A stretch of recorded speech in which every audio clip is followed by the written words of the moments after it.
I'd sat through their dinners for years, smiling when I was ignored, nodding when my name was used as a punchline. That night was no different. My sister's voice carried across the table, soft and sharp, the way a blade sounds when it's being cleaned.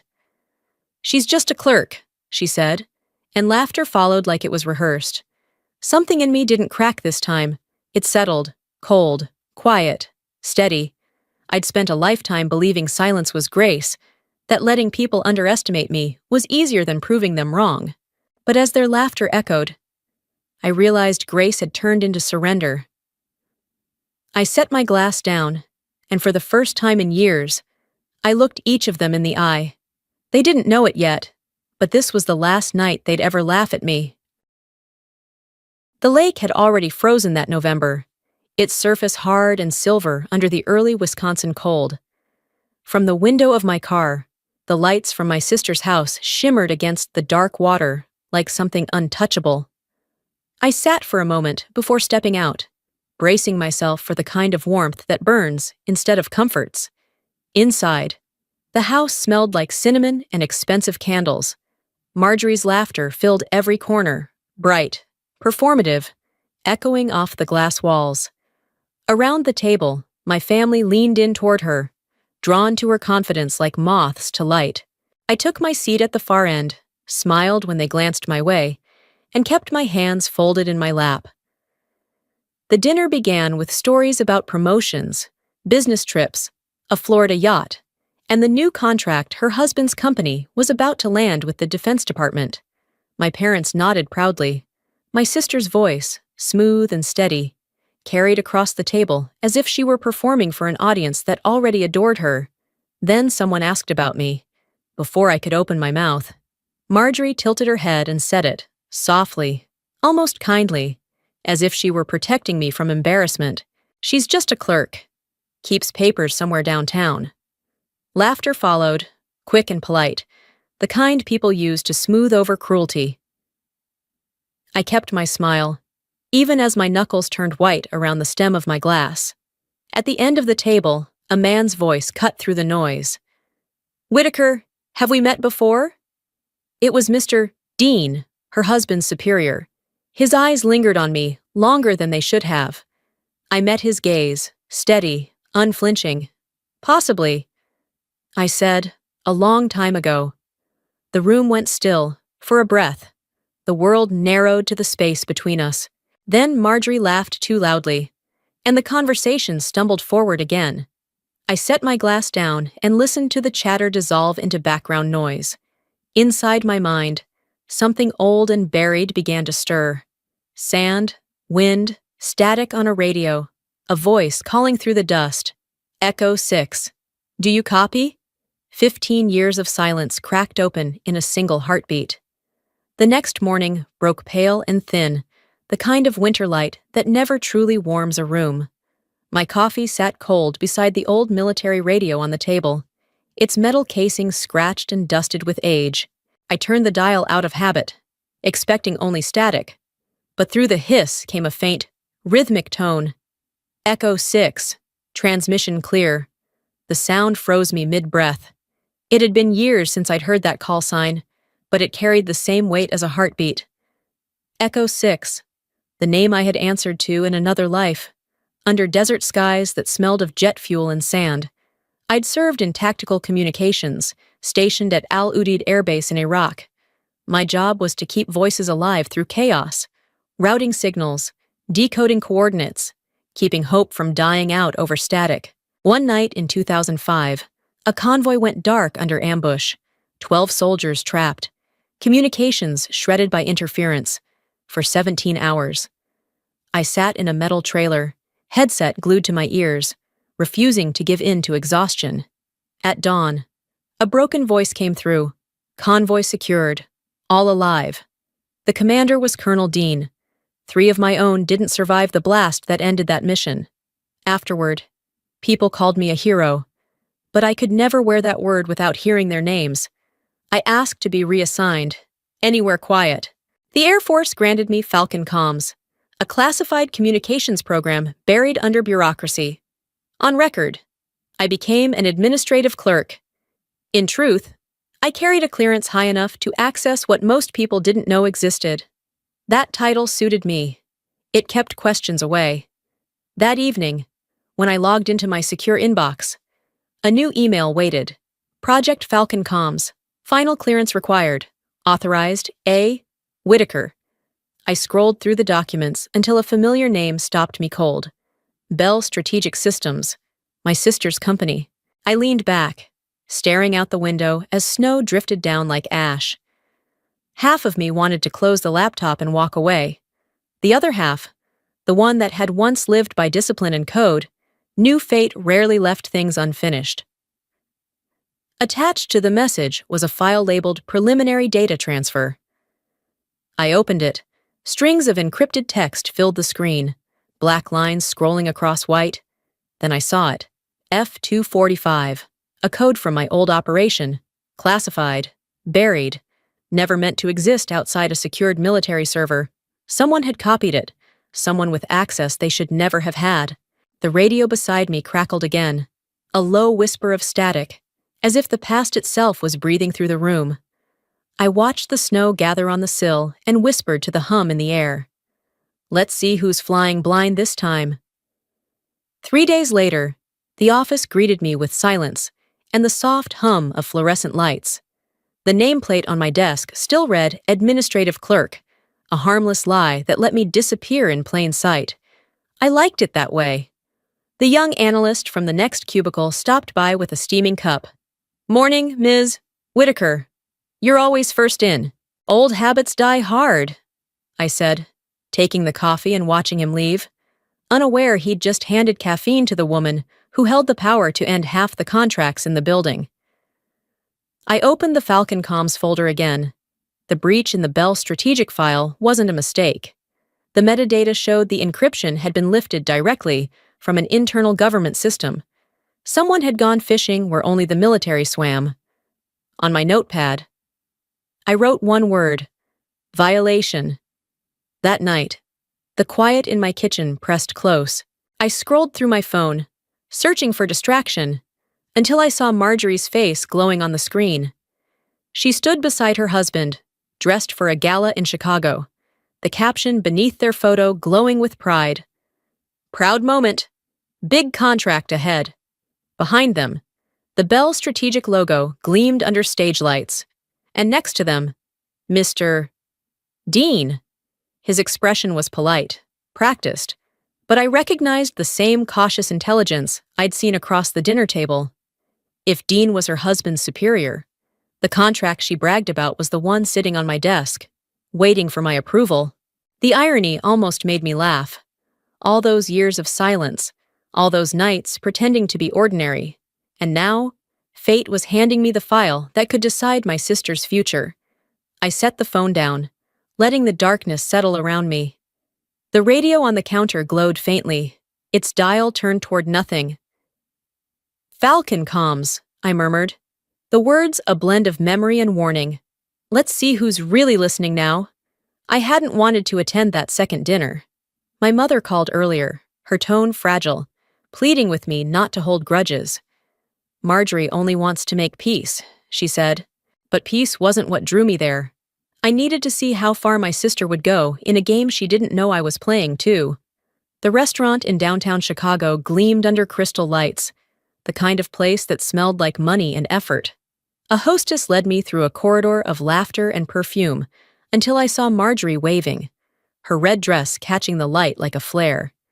She looked powerful, adored, perfectly at ease. Agnes, you made it, she said brightly, her tone sugar over glass. I sat, smiled, and let the performance begin. The table buzzed with talk of contracts, travel, and recognition. Marjorie spoke like she was giving a press conference. Her company, Bell Strategic Systems, was this close to signing something major with the Department of Defense. I kept my expression neutral. Someone asked about me, and before I could answer, Marjorie laughed. She's harmless, she said, probably stamps forms for a living. The laughter that followed was quiet, polite, and cutting. I kept my hands steady on the tablecloth. I do handle forms, I said, classified ones sometimes. Dean's eyes lifted. He didn't laugh. As the dinner went on, I listened. The way Marjorie spoke about Falcon comms told me more than she intended. Details no civilian should know. Technical terms woven into small talk. She wasn't just careless. She was standing on stolen ground. When the evening wound down, Dean leaned toward me, his voice low. Ms. Whitaker, we have an appointment next Monday, don't we? Yes, sir. I'll see you there. Marjorie smirked. Don't tell me you two work together. Not quite. But our paths cross sometimes. Her laugh wavered when Dean set his glass down. Later, as I stepped outside into the cold, my phone buzzed. Unauthorized entry detected in Secure File F245. User ID, M. Bell. The city lights blurred in the snow. I exhaled slowly, the breath sharp against the night. The pieces were moving. Monday came gray and windless. The Defense Department's Chicago office felt heavier than usual. Glass, steel, and authority wrapped in silence. I passed through security checkpoints with the same badge that kept me invisible for years. Defense Communications Advisor, Clearance Level 7. Inside the conference room, Marjorie froze when she saw me. Agnes? What are you doing here? Official duty, I said. Dean rose. Gentlemen, this is Ms. Whitaker, also known as Echo 6. She'll be conducting the final clearance for Falcon comms. Silence. Her glass slipped, shattering across the table. I opened the folder. Before we proceed, I said, there's a security anomaly in your submission. Section 4B. I turned the screen toward them. This encryption string, F245, belongs to a classified radio code used during tactical operations. 2005, Al Udeid Air Base. Dean's voice broke the quiet. That's the same code that saved my convoy, Marjorie whispered. That's impossible. We only used sample data. Then explain how a private contractor accessed a code under Operation Falcon, I said calmly. The room held its breath. Falcon comms wasn't named after a bird. I added, it was named after a fallen pilot. Dean straightened. Meeting adjourned. The project is now under review. When the room emptied, he lingered in the doorway. We always wondered what happened to Echo 6. Now you know, I said. And now you know who your contractors really are. The door closed behind him. The silence that followed wasn't empty.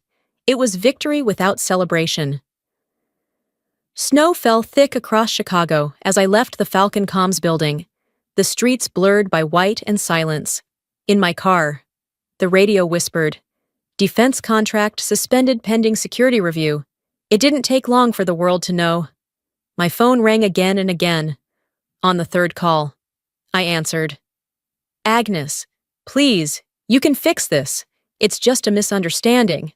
I pulled to the curb, staring through the windshield. A misunderstanding involving classified codes? You used Falcon encryption in your proposal. I didn't know. The tech team. Your name is on it. The line went quiet except for her uneven breathing. Then she broke. Between sobs, Marjorie confessed. One of her husband's engineers had borrowed data from someone inside the department. She'd stayed silent because that favor could save her company.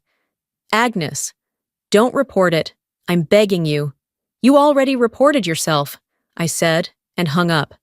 The stillness after felt heavier than anger. My hands didn't shake, but my heart did. That night, I sat at my desk, staring at the open file. Her name, his signature, every trace of deception bound in neat order. An email blinked on my screen. Clearance Board requests your final recommendation by 0800. Dean's note followed at the end of the document. Advisor's discretion permitted. Case may remain confidential. He was giving me the choice. Justice or mercy. Outside. Snow covered everything in white silence. In my mind, a voice from another life whispered through static. Echo 6, you hold the line.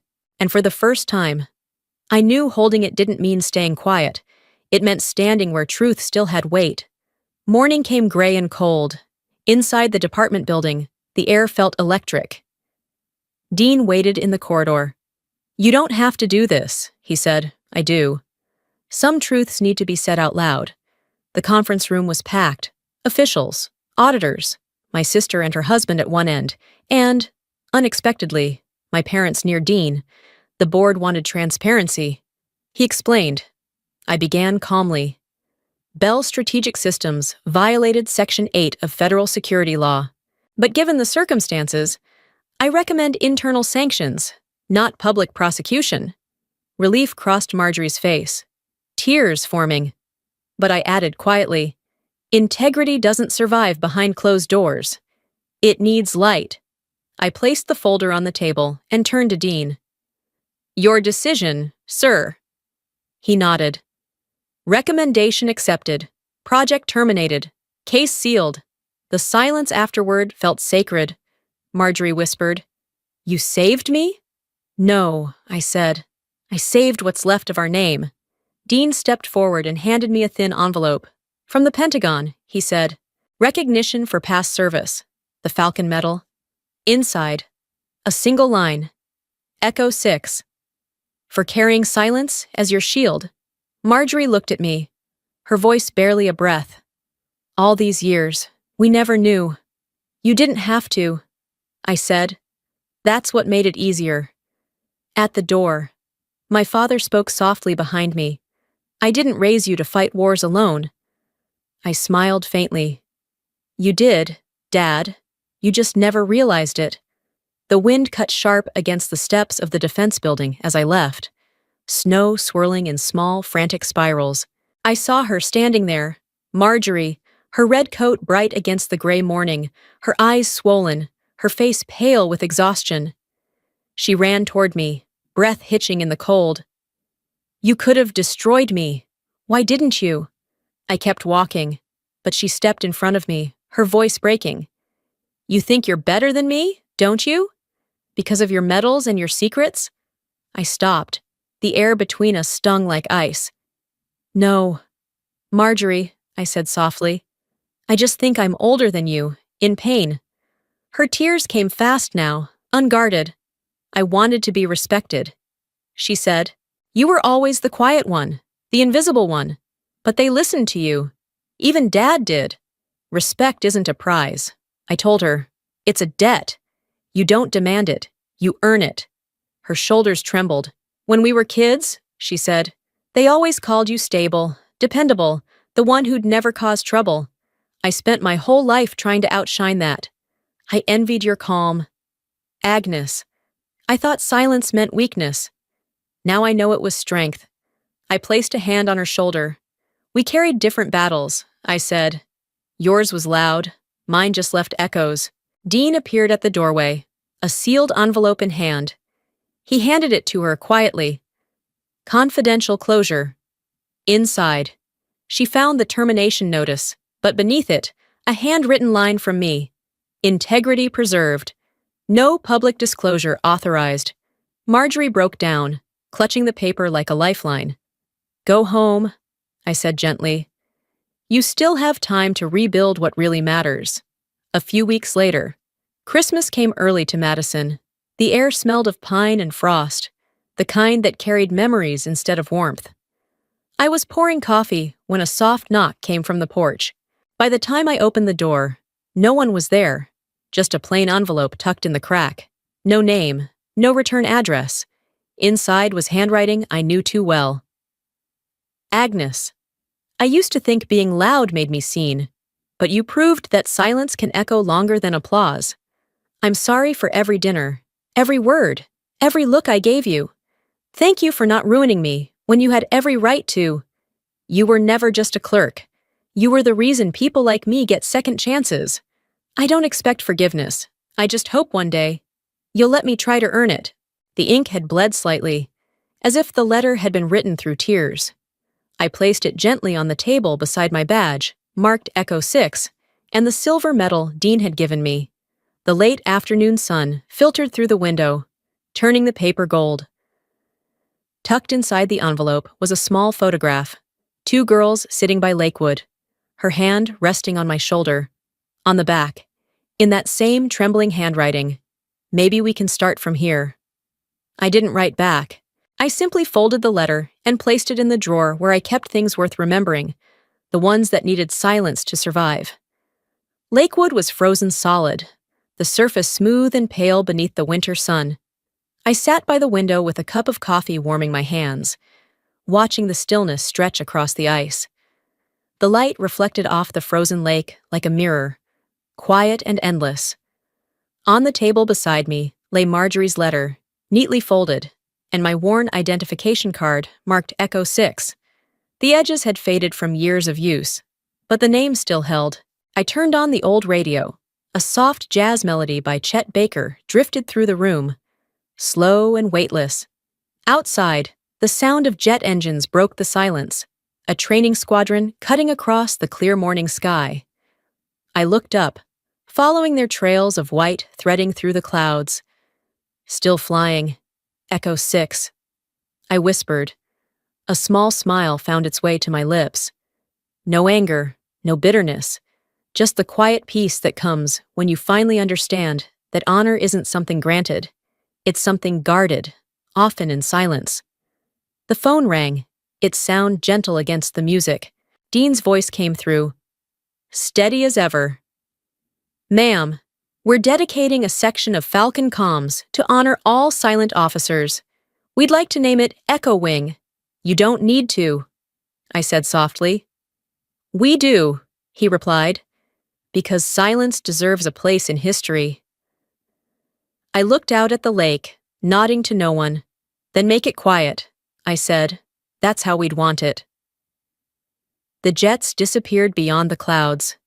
I rested my hand over the Echo 6 badge and smiled. One last, quiet smile.